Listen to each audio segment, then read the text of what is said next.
Hello friends, welcome to Pampi's kitchen. Friends, आज আমি তোমাদের সাথে আরও একটি আমের চাটনি রেসিপি শেয়ার করব আর খুবই সহজভাবে বানিয়েছি। টক ঝাল মিষ্টি আর একটি মাত্র মশলা দিয়ে বানিয়েছি এই দুর্দান্ত স্বাদের আমের চাটনি রেসিপি। ফ্রেন্ডস, তোমাদের যদি এই রেসিপিটি ভালো লেগে থাকে তাহলে তোমরা আমার চ্যানেলটিতে গিয়ে প্লিজ লাইক করো, কমেন্ট করো আর শেয়ার করে সাবস্ক্রাইব করে সবসময় তোমরা আমার পাশে থাকবে। তাহলে চলো এবার চটজলদি বানিয়ে ফেলি। খুবই সহজভাবে 5 মিনিটে তৈরি হয়ে গেছে আর কিন্তু টেস্টটা খুবই দুর্দান্ত হয়েছে।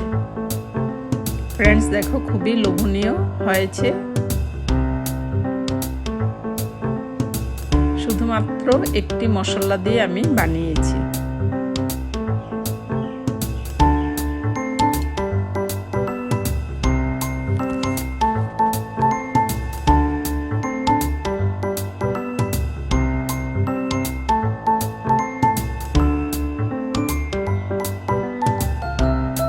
ফ্রেন্ডস, প্রথমে আমি কড়াই বসিয়ে গরম করে নিয়েছি। তাতে আমি আমগুলো ভালো করে ধুয়ে এরকম করে কেটে কড়াইয়ের মধ্যে দিয়ে দিয়েছি।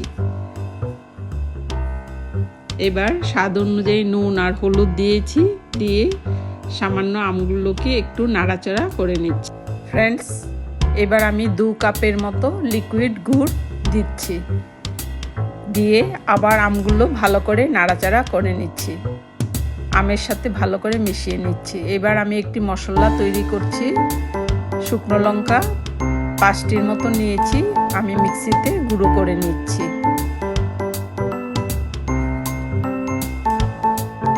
ফ্রেন্ডস, এবার আমি খুব ভালো করে সেদ্ধ করে নিচ্ছি গুড়ের সাথে। এবার আমি 5 ফোড়ন আমি দিয়েছি 1 টেবিল স্পুন 5 ফোড়নের গুঁড়ো মশলা। আমি এই মশলাটি ইউজ করেছি, দিয়ে ভালো করে আমের সাথে মিশিয়ে নিয়েছি। এবার 5 মিনিটের মতো সেদ্ধ করে নিচ্ছি। ফ্রেন্ডস, তোমরা এইভাবে একবার অবশ্যই ট্রাই করবে, খুবই দুর্দান্ত হয়েছে খেতে। এবার মোটামুটি সেদ্ধ হয়ে গেছে। ফ্রেন্ডস, তোমাদের যদি এই রেসিপি ভালো লেগে থাকে তাহলে আমার চ্যানেলে গিয়ে সাবস্ক্রাইব করে সবসময় তোমরা আমার পাশে থাকবে। ফ্রেন্ডস দেখো, খুবই লোভনীয় হয়েছে, মোটামুটি সেদ্ধ হয়ে গেছে।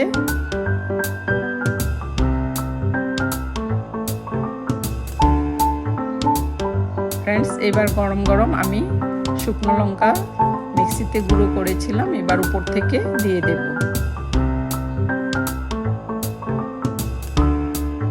দিয়ে আরও কিছুক্ষণ নাড়াচাড়া করে ভালো করে মিশিয়ে নিব। আমার ম্যাঙ্গো চাটনি, টক ঝাল মিষ্টি চাটনি তৈরি হয়ে গেছে। এবার ঠান্ডা হলে পরিবেশন করে, গরম গরম খাওয়া যাবে না, ঠান্ডা হলে খুবই দুর্দান্ত একটি আমের চাটনির রেসিপি। এবার রুটি, পরোটা, ভাতের সাথে, ডালের সাথে, সব কিছুর সাথে একেবারে জমে উঠবে। ফ্রেন্ডস, তোমরা এইভাবে একবার অবশ্যই ট্রাই করবে। বাই।